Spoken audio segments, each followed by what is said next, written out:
इधर मिशन 2023 को लेकर आदिवासी सियासत तेज हो चली है। भारत जोड़ो यात्रा कांग्रेस की तरफ से निकाली जाएगी। इस दौरान कांग्रेस का आदिवासी बाहुल्य इलाकों पर खासा फोकस रहेगा। बड़े नेताओं को इसकी जिम्मेदारी सौंपी गई है। कांतिलाल भूरिया, उमंग सिंघार, ओमकार सिंह मरकाम, बाला बच्चन आदिवासी इलाकों में कमान संभालेंगे। यह आदिवासी नेता ही हैं।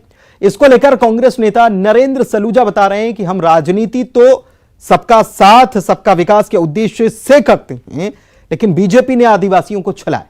बीजेपी के राज में सबसे ज्यादा अत्याचार आदिवासियों पर हो रहे हैं। वहीं कांग्रेस के हमले पर बीजेपी की तरफ से पलटवार हुआ। कहा गया कि आदिवासी महिला द्रौपदी मुर्मू का विरोध कर कांग्रेस ने अपना असली चेहरा दिखा दिया है। वैसे आदिवासी वर्ग के तो हम सदैव हितैषी रहे हैं। आदिवासी वर्ग के उत्थान के लिए हमने काम किया है। विश्व आदि दिवस की छुट्टी हमने घोषित करी है। भारतीय जनता पार्टी ने तो आदिवासी वर्ग को सिर्फ छला है और आदिवासी वर्ग का हितैषी होने का नकली ड्रामा करते हैं। चुनाव आते हैं तो उन्हें टंट्या भील याद आते हैं, बिरसा मुंडा याद आते हैं। चुनाव के बाद सब भूल जाते हैं। करोड़ों रुपए इवेंट के नाम पे, उनके आयोजन के नाम पे खर्च कर देते हैं और वो आदिवासी उपयोजना का पैसा होता है। उस वर्ग की भलाई के लिए तो कोई काम नहीं करते।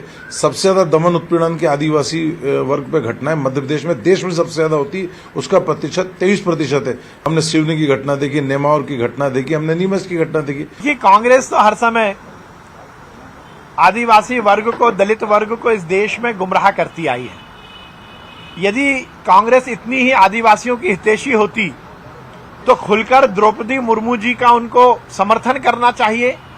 इस देश के यशस्वी प्रधानमंत्री जी को मैं साधुवाद कहूंगा कि उन्होंने आजादी के 75 वर्ष बाद पहली बार एक आदिवासी महिला को देश के सर्वोच्च पद पर बिठाने के लिए उन्हें एनडीए का राष्ट्रपति पद का उम्मीदवार बनाया। पर कांग्रेस के नेताओं ने उसका मखौल उड़ाया, उनके खिलाफ वोट किया और तो और कमलनाथ जी ने उनका सीधे सीधे मखौल उड़ाया। कांग्रेस के नेता अधीर रंजन चौधरी ने लोकतंत्र की सभी मर्यादाओं को तार तार करते हुए उनके खिलाफ शर्मनाक टिप्पणी की। वासु चौरे भोपाल से हमारे संवाददाता लाइव जुड़े हुए हैं, सीधे उन्हीं के पास चलते हैं। वासु, आदिवासियों को लेकर कांग्रेस की अपनी दलील है, बीजेपी का अपना तर्क है। कांग्रेस आंकड़े गिना रही है, बता रही है कि कितने अत्याचार हुए हैं मध्य प्रदेश में बीजेपी के शासनकाल में, लेकिन बीजेपी बता रही है कि हमने द्रौपदी मुर्मू को उम्मीदवार बनाया। बीजेपी यह भी बता रही है कि हमने टंट्या भील के नाम पर क्या कुछ किया है, चाहे इंदौर में बस स्टैंड बनाने की बात हो या प्रतिमा लगाने की बात हो, तमाम चीजें हैं।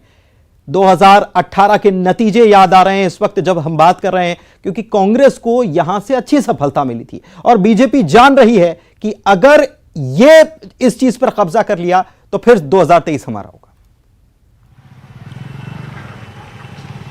देखिए पुनीत, बिल्कुल लाजमी है मध्य प्रदेश में आदिवासी वर्ग पर सियासत होना, क्योंकि मध्य प्रदेश की 7.5 करोड़ जनसंख्या है, जिनमें से 2 करोड़ जो जनसंख्या है वो आदिवासियों की है। मध्य प्रदेश में 230 विधानसभा सीटें हैं, उनमें से 47 सीट जो है वो आदिवासियों के लिए, आदिवासी वर्ग के लिए जो है वो रिजर्व करके रखी गई है। यानी कि एक बात तय है कि मध्य प्रदेश की सत्ता के सिंहासन पे वही दल राज करता है, वही दल बैठता है जिसका साथ आदिवासी कम्युनिटी को मिलता है। और यही वजह रही है कि बीते अगर आप 1 साल से देखें तो आदिवासियों को लेकर मध्य प्रदेश में लगातार सियासत हुई है, जहां मौजूदा सरकार ने आदिवासियों के लिए कई सारी योजनाएं शुरू की हैं, तरह तरह से आदिवासी वर्ग को साधने की कोशिश की है। जैसा कि आप जिक्र कर रहे थे कि इंदौर में टंट्या मामा के नाम से बस स्टैंड का नाम रखना, उनकी जयंती को धूमधाम से बनाना, रघुनाथ शाह और जो दूसरे आदिवासी नायक हैं उनके पुण्यतिथि पर, उनकी जन्म शताब्दी पर बड़े कार्यक्रमों का आयोजन करना और ऐसे कार्यक्रम करना जिनमें खुद गृह मंत्री अमित शाह शिरकत करते हैं।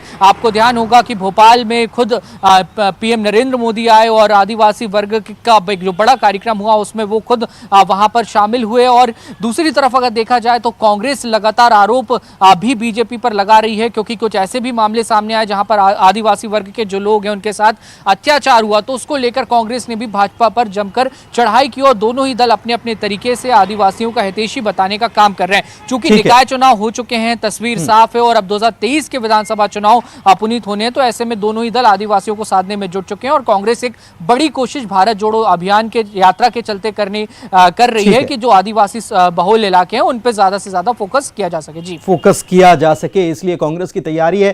कांग्रेस के पास आंकड़े हैं, योजनाएं हैं, बीजेपी के पास किस पर भरोसा करते हैं आदिवासी देखना होगा।